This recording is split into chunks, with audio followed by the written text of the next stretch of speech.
महाविकास आघाडीच्या प्रचार सभेला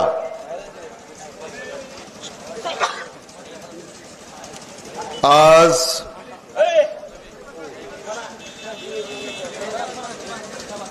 राष्ट्रवादी काँग्रेस पक्ष शरदचंद्र पवार यांचे अधिकृत उमेदवार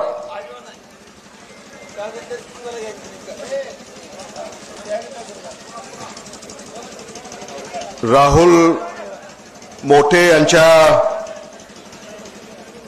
प्रचारार्थ होत असलेल्या या सभेमध्ये उपस्थित असलेले माझे स्नेही राहुल मोटे,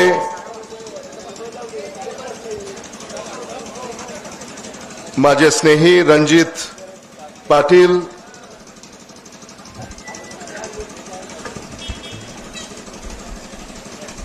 मेघराज पाटील, रणजितदादा पाटील, सुधीर ढगे,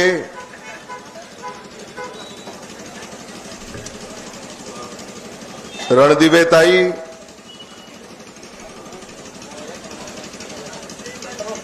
ॲडव्होकेट हनुमंत वाघमोडे, नुरुद्दीन चौधरी,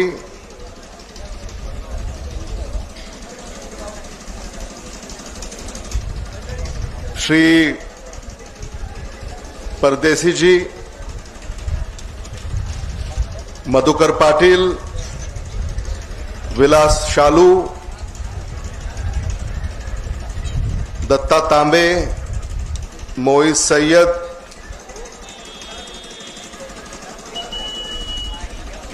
शेषराव माने, राम सावंत, श्री शिंदे,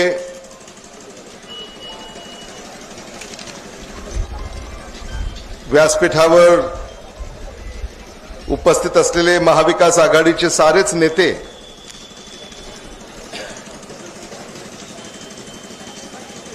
प्रचाराची लगबग आहे, सगळ्यांचीच नावं घेता येतील,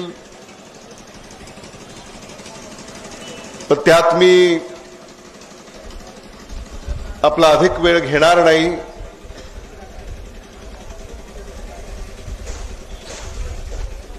त्यामुळे एखाद्याचं नाव राहिलं असेल तर माझं काही प्रेम त्यांच्यावरचं कमी होत नाही, हे आधीच मी तुम्हाला या निमित्तानं सांगू इच्छितो.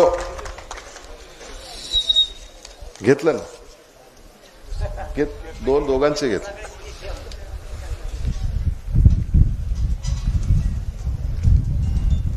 नाव घ्यायचं आता फक्त महाविकास आघाडीचं.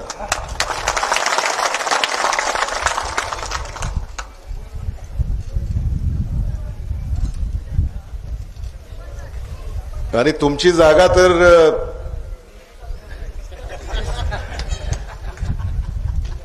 म्हणजे शेवटच्या क्षणापर्यंत कळालं नाही की इथं काय होणार. आम्ही सारखं संपर्कात होतो. कदाचित याची कल्पना तुम्हाला नसेल, पण राष्ट्रवादी काँग्रेस पक्ष शरदचंद्र पवार आणि शिवसेना उद्धव बाळासाहेब ठाकरे या पक्षांशी आम्ही सातत्यानं संपर्कात होतो की नेमकं काय होत आहे.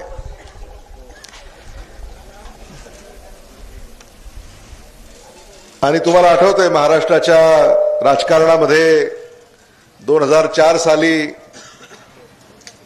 मुख्यमंत्री पदाच्या शर्तीमध्ये मग सुशील कुमार शिंदे मुख्यमंत्री होणार का विलासराव देशमुख मुख्यमंत्री होणार,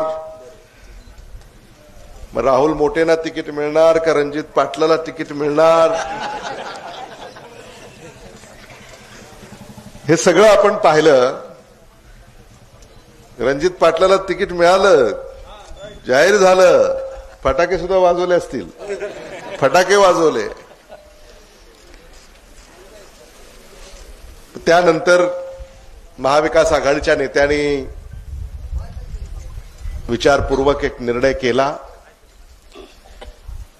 आणि राहुल मोटे यांना इथे उमेदवारी दिली आणि रणजित पाटलांनी देखील आपल्या मनाचा मोठेपणा दाखवून माघार घेतली।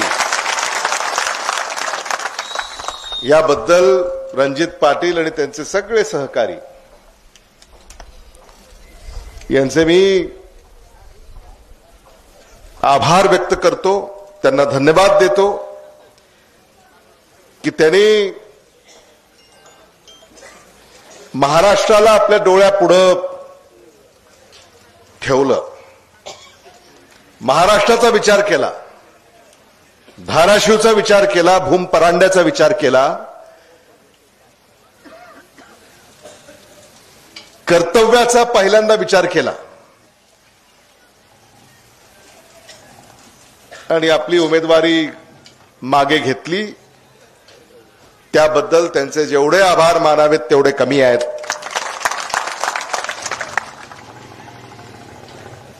आदरणीय ज्ञानेश्वर पाटील आपल्यातनं अचानक निघून गेले।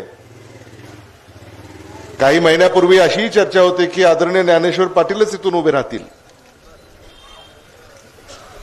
या चर्चेमध्ये सुद्धा आम्ही सगळेच त्याचे साक्षीदार आहोत, पण ते अचानकपणे आपल्यातून निघून गेले आणि दुःखाचं डोंगर आपल्या सगळ्यांच्यावर ओढावलं आणि या दुःखाला तोंड देत असताना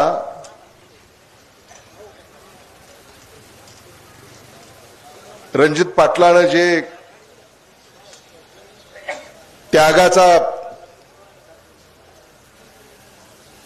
या ठिकाणी चेहरा त्यांच्या रूपानं आपल्याला पाहायला मिळाला, याचंही मला मनापासूनचं कौतुक करावंसं वाटतं। राहुल मोटे हे आमचे स्नेही आहेत। फोडाफोडीच्या राजकारणाला तुम्ही बळी पडला नाही, याबद्दल तुमचंही मनापासून कौतुक आहे।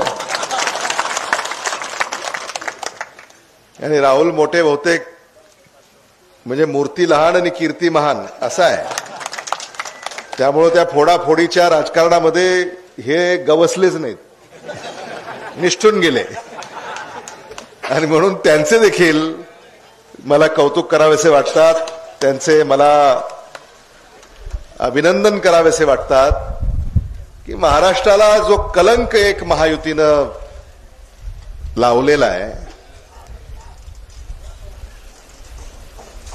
महाराष्ट्राचं राजकारण कलंकित झालंय। महायुतीच्या सरकारचा पायाच भ्रष्टाचारावर उभा आहे। अशा महायुतीच्या सरकारला धडा शिकवण्यासाठी आपण इथं एकत्रित आलेले आहोत आणि ही निवडणूक आहे म्हणून याच्याकडे कृपा करून पाहू नका। ही लढाई आहे, महाराष्ट्राच्या स्वाभिमानाची लढाई। महायुतीनं महाराष्ट्राचा स्वाभिमान गुजरातला घाण ठेवलाय।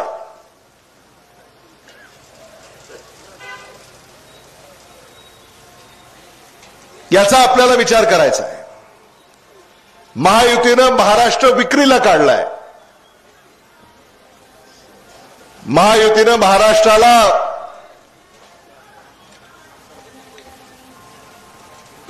भ्रष्टाचारानं बरबटलंय।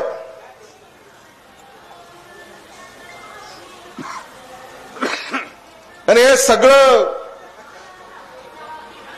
वेदना देणार आहे। महाराष्ट्र म्हणजे कोण? महाराष्ट्र म्हणजे तुम्ही, महाराष्ट्र म्हणजे तुम्ही, हे लक्षात घ्या।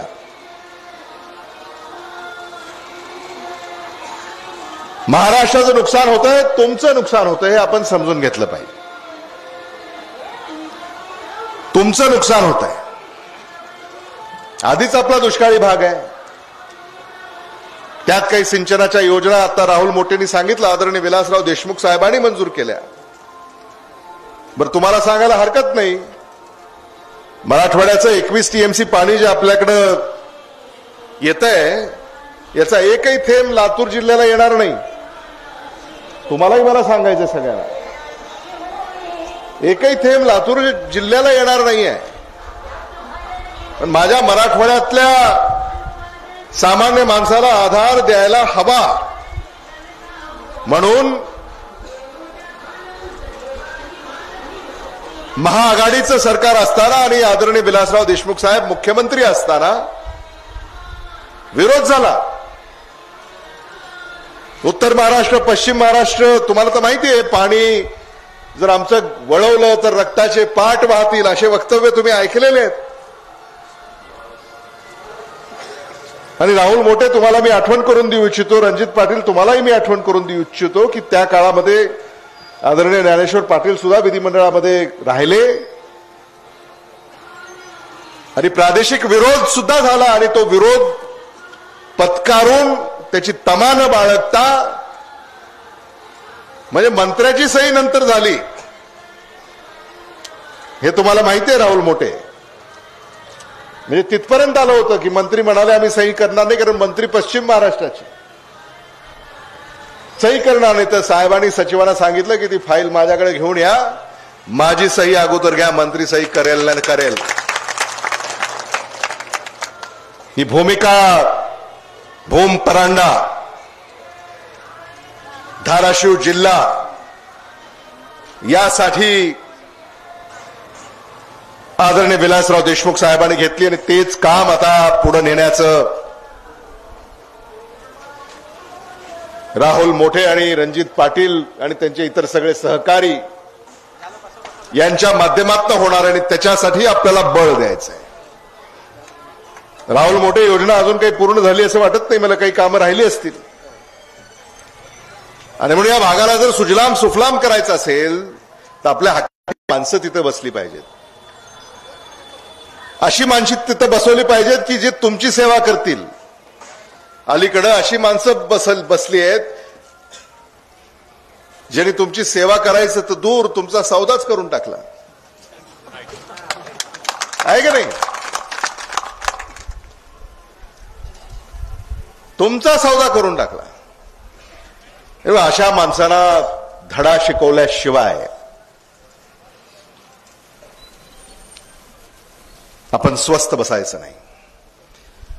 महायुतीचे जे उमेदवार उभे आहेत ते इथले नाहीत असं कळतं मला, इथलेच आहेत. मग कसं काय इथे चालतोय मला गमतच कळत नाही. म्हणजे आपल्याकडचा नाही, आपला भूमिपुत्र नाही तरी निवडून येतात.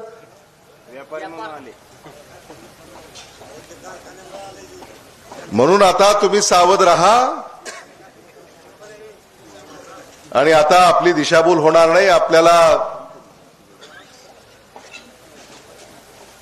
आपली फसवणूक होणार नाही ही काळजी मात्र तुम्ही या ठिकाणी घेतली पाहिजे. आपण एकाच जिल्ह्यातले, तुमचा आणि माझा जिल्हा एकच होता,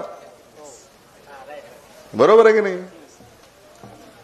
धाराशिव म्हणजे त्यावेळेस उस्मानाबाद मधून लातूर झालं आणि आता धाराशिव आणि लातूर. तुम्ही येता का नाही लातूरला आमच्या. मग आता धाराशिव आणि लातूरमध्ये काय फरक दिसतो तुम्हाला.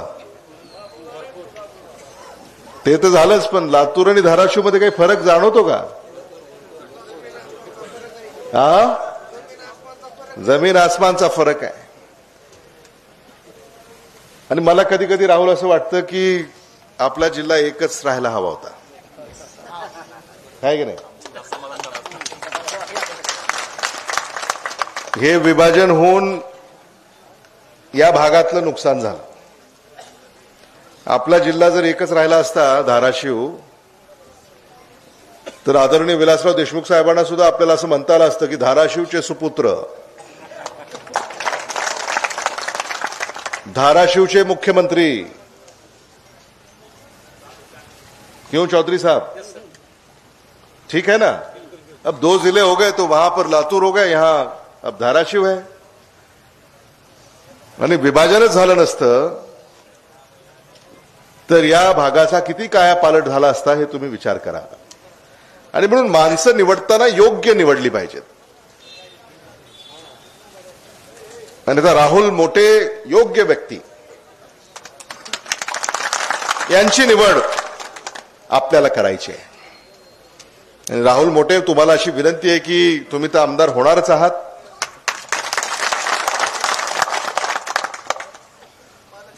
पण रणजित पाटलांची सुद्धा तुम्हाला काळजी घ्यायची.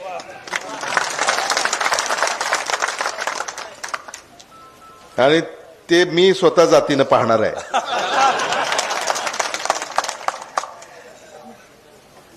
कारण त्यांनी आपल्यासाठी 4 पावलं मागे घेतलेले आहेत. त्याचं खरंच आपल्याला कौतुक करावं लागतं आणि त्याचा सन्मान राखावा लागतो. आणि रणजित पाटलाला सुद्धा आपल्याला काय ना विधान परिषद वगैरे काहीतरी बघू.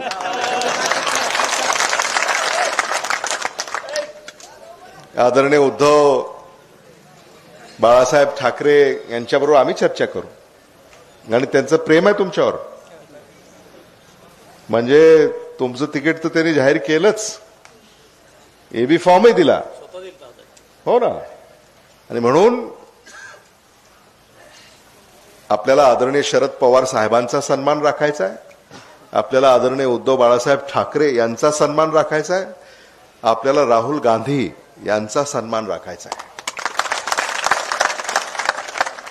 महाविकास आघाडीचं 2024ला तर सरकार येणारच, पण महाविकास आघाडीचं 2029ला भारतात सुद्धा सरकार येणार आहे.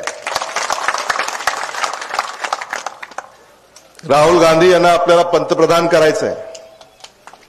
आज भारताच्या लोकसभेचे ते विरोधी पक्ष नेते आहेत, तुमच्यासाठी भांडतायत. ऐकता की नाही त्यांची भाषणं तुम्ही लोकसभेमधली?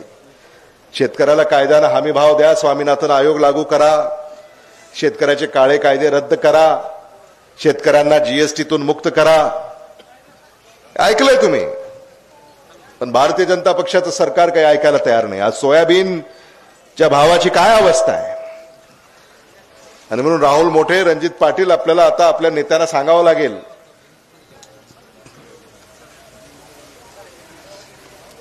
आपला परिसर म्हणजे सोयाबीन ची राजधानी आहे. Latur is soybean capital of India. तुमच्याकडचाही बराच माल आमच्या बाजारपेठेत येत असावा, येतो की नाही? मग सोयाबीनचे आज जवळपास 4,900 एवढा भाव आहे, हमी भाव. नाही, बाजारपेठेत तर 4,000, 3,800, 3900. आता ते मॉइश्चर त्याच्यावर सगळं अवलंबून आहे. आणि म्हणून तुमचं आता जवळपास 800 रुपयाचं नुकसान व्हायला लागलंय. आणि म्हणून आम्हाला भावांतर योजना, फरकाची रक्कम सोयाबीनला देता येते का, या संदर्भामध्ये महाविकास आघाडीमध्ये गांभीर्याने चर्चा सुरू आहे. आणि जो बाजारभाव असेल आणि तो जर कमी असला तर फरकाची रक्कम शेतकऱ्याला देण्याच्या संदर्भामध्ये आम्ही काही उपाययोजना करत आहोत. आणि त्याच्यासाठी महाविकास आघाडीच्या पाठीशी खंबीरपणे उभं राहायचंय. आज इथे शेतकरी आहेत. आता जे शेतकरी ज्यांच्यावर डोक्यावर कर्ज आहे त्यांनी जर हात वर करा बरं. कर्ज ज्यांनी काढलंय ना, आपल्या डोक्यावर कर्ज आहे का? कर्ज आहे ना. 15 डिसेंबरला तुमचं कर्ज माफ होणार आहे. 15 डिसेंबरला 3 लाख रुपयापर्यंतचं कर्ज तुमचं माफ होणार आहे. महाविकास आघाडी तुमचं कर्ज माफ करणार. आता दुसरा प्रश्न, जे शेतकरी वेळेवर कर्जाची परतफेड करतात त्यांनी हात वर करा बरं. हे तुम्ही वेळेवर परतफेड करता सगळे, तुम्हाला देखील 15 डिसेंबरला 50,000 रुपये प्रोत्साहनपर महाविकास आघाडी सरकार देणार आहे. आरोग्य विमा 25 लाखाचा देण्याचा निर्णय आता महाविकास आघाडी सरकारने राहुल गांधी यांनी केलेला आहे. आजार होऊ नये, पण झालाच तर 25 लाख रुपयाचं इन्शुरन्स त्यामुळं कोणालाही अडचण येणार नाही आणि औषधं सुद्धा मोफत. आता महायुतीचे आरोग्यमंत्री इथलेच आहेत.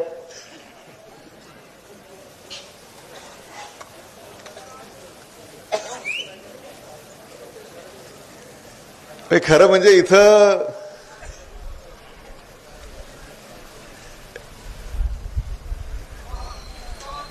काय अवस्था आहे, काहीच केलेलं नाही. धाराशिवला सुद्धा जे गव्हर्नमेंट मेडिकल कॉलेज मंजूर केलं ते मी वैद्यकीय शिक्षण मंत्री असताना त्याला मंजुरी मिळाली आणि मला त्याचा आनंद आहे की आपल्या मूळ जिल्ह्यासाठी आपण काही करू शकलो. आणि येणाऱ्या पिढ्या तिथं शिकतील, डॉक्टर होतील मुलं मुली आपले, आणि या धाराशिव जिल्ह्याच्या सुद्धा उभारीमध्ये त्याचं योगदान राहील हे आम्ही या ठिकाणी केलंय. आणि आता मुलींचं तर सगळं शिक्षणच मोफत आहे. त्यामुळं जे गुणवंत असतील त्यांना फी सुद्धा आता भरायची गरज नाही. मुलांचं सुद्धा शिक्षण आता आदरणीय उद्धव बाळासाहेब ठाकरे साहेबांनी सांगितलंय ते सुद्धा मोफत करण्याचा निर्णय हा महाविकास आघाडी घेणार आहे. सुशिक्षित बेकार या सभेमध्ये असतील त्यांनी जर हात वर करा बरं. सुशिक्षित बेकार, जे सुशिक्षित आहेत आणि बेकार आहेत, हात वर करा. तुम्ही काय वय आहे तुमचं? वय काय? 38. काय शिक्षण झालंय? MBA. कुठून? लातूरून.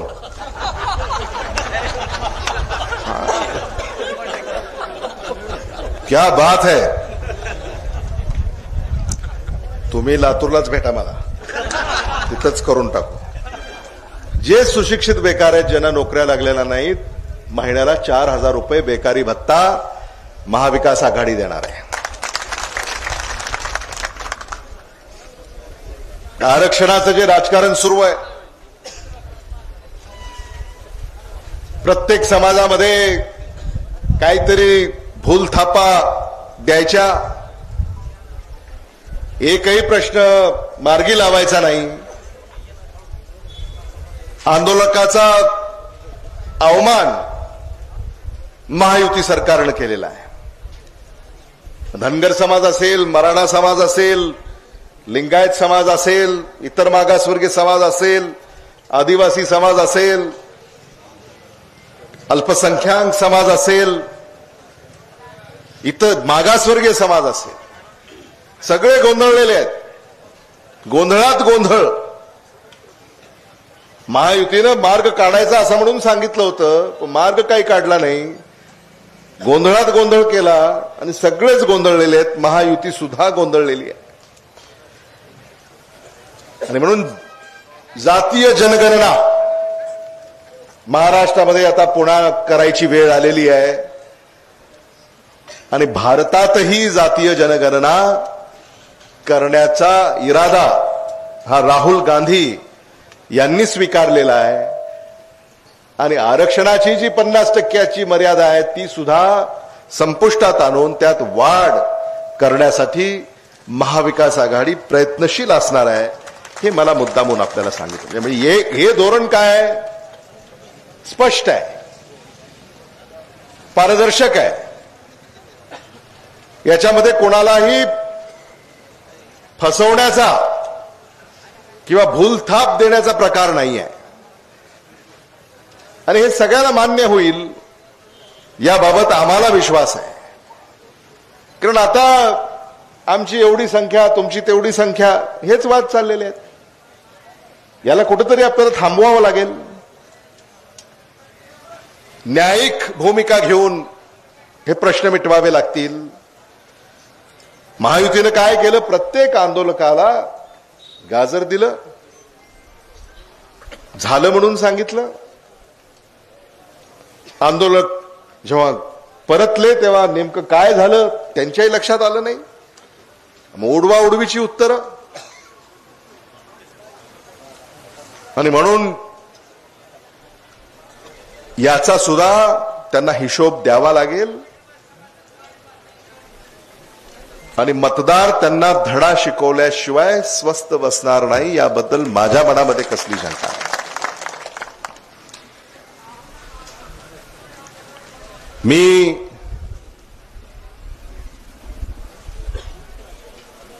आज खरं म्हणजे आपल्याला भेटायला आलोय. आणि मी आल्यानंतर पाहिलं तुमचे सगळे कार्यकर्ते अतिशय उत्साहामध्ये त्यांनी माझं स्वागत केलं.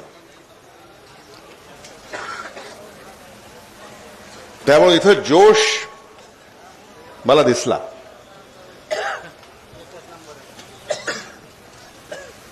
आणि भूम परांडा या विधानसभा मतदारसंघामध्ये आता तुम्ही परिवर्तन घडवणार आहात याबद्दल आता आमच्या मनामध्ये शंका नाही आहे.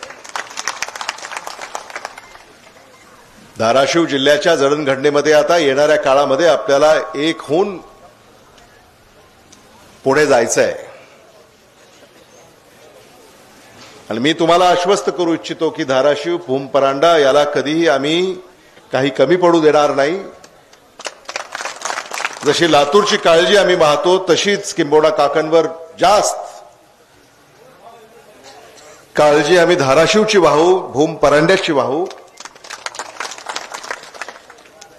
हा शब्द सुद्धा तुम्हाला या निमित्तानं मी देऊ इच्छितो.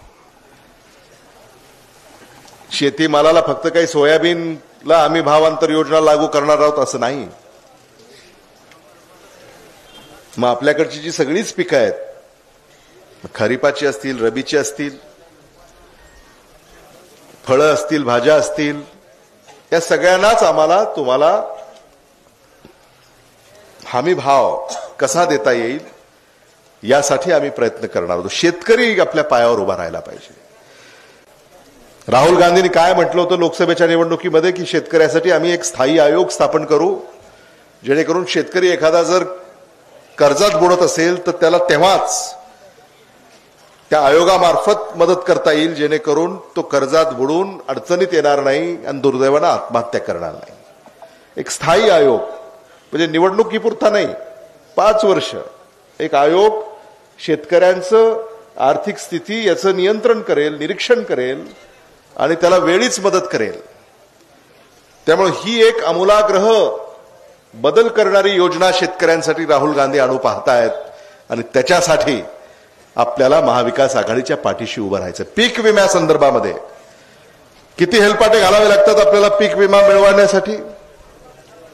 ते अर्ज भरा, मग ऑनलाईन भरा, मग ऑफलाईन भरा. मग त्यानं सांगितलं बंद झालं, आता नाही, संपलं, मी गेलो, पुन्हा मिळत नाही, मोर्चे, आंदोलनं, धरणं, पुन्हा कलेक्टरकडे जावा, तहसीलदारकडे जावा. राहुल गांधी असं म्हणतायत की आता पीक विमा यासाठी एक नवा कायदा करायचा आणि विमा कंपन्यानं नुकसान झालं असेल तर 1 महिन्याच्या आत त्या शेतकऱ्याच्या बँक त्याच्या नुकसान भरपाईचे पैसे अदा करायचे. हा कायदाच आता करायचं ठरवलंय. त्यामुळे 30 दिवसामध्ये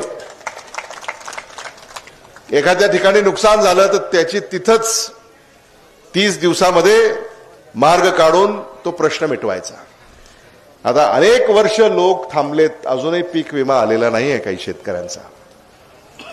आणि म्हणून याच्यामध्ये आपल्याला हे सगळं करायचं असेल तर ही भूमिका जी आहे ती भूमिका शरद पवार साहेबांचे, उद्धव ठाकरे साहेबांचे, राहुल गांधी साहेबांचे, नाना पटोले साहेबांचे.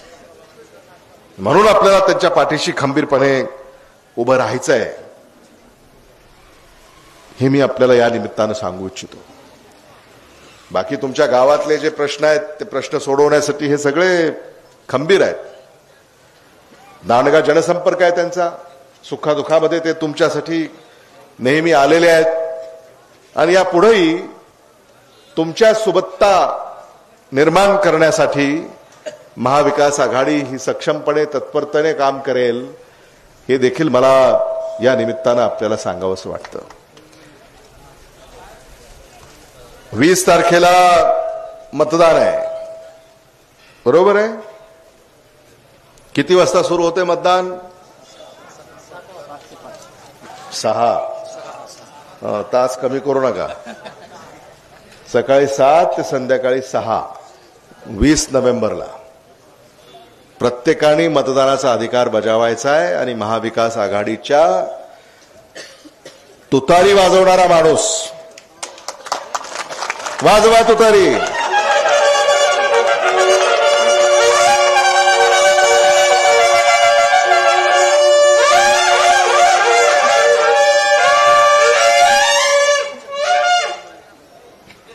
क्या बात है.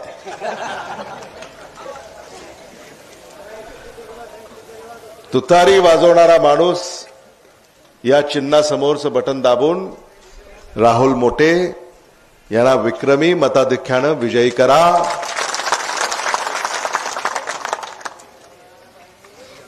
निकाल कधी आहे? 23 नोव्हेंबर. किती वाजता कळेल तुम्हाला निकाल? नाही, सुरुवातीचं कोण पुढं कोण मागं? 10. बरोबर आहे. येतो. 23 नोव्हेंबर रोजी आदरणीय शरद पवार साहेब मुंबईत असतील. टीव्ही सुरू असेल त्यांच्या घरी, त्यांच्या खोलीमध्ये. आणि 23 नोव्हेंबर रोजी 10 वाजता टीव्हीवर राहुल मोठेचा फोटो आम्हाला दिसला पाहिजे.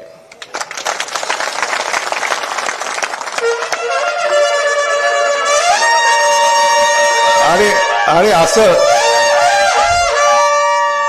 असं असतं बघा, थम्स अप असतो साईडला, राहुल मोठे आणि थम्स अप, म्हणजे राहुल मोठे आघाडीवर आहेत.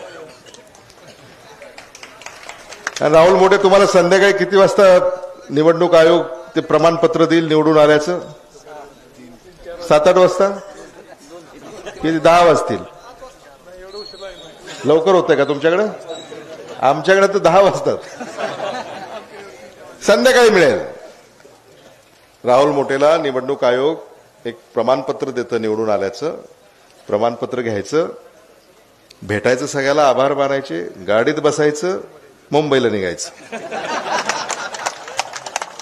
कारण 24 तारखेला महाविकास आघाडी राज्यपालाला भेटून सरकार स्थापनेचा दावा करेल. आणि तिथं तुम्हाला यांना आमदारांच्या सह्या असतात ना, त्याच्यावर राहुल मोठेला सही करावी लागेल ना, पत्र द्यावं लागतं राज्यपालाला. तुम्हाला माहिती आहे सगळं, आता सगळंच माहिती आहे तुम्हाला काय काय करावं लागतं ते. आणि आता हे जे काही फोडाफोडी चाललेली आहे, आता राहुल मोठे रात्रीच जावं लागेल आपल्याला, कारण आता अलीकडे सकाळी काहीच होत नाही. त्यामुळं रात्रीच आपलं पत्र देऊन त्यांना सांगायचं की आता उद्या आम्हाला सरकार स्थापनेची संधी द्या आणि 25 नोव्हेंबरला महाविकास आघाडीचं सरकार महाराष्ट्रामध्ये स्थापन होईल. तुमचं सरकार, सामान्य माणसाचं सरकार आपल्याला स्थापन करायचं आहे. आणि यासाठी तुम्ही तुमचे आशीर्वाद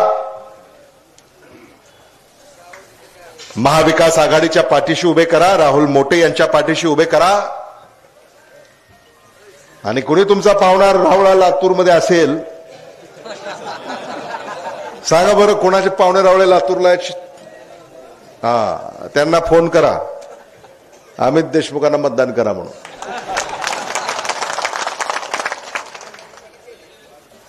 तेव्हा आपण सगळे मोठ्या संख्येने या ठिकाणी उपस्थित राहिला, याबद्दल मी आपले मनापासून आभार व्यक्त करतो.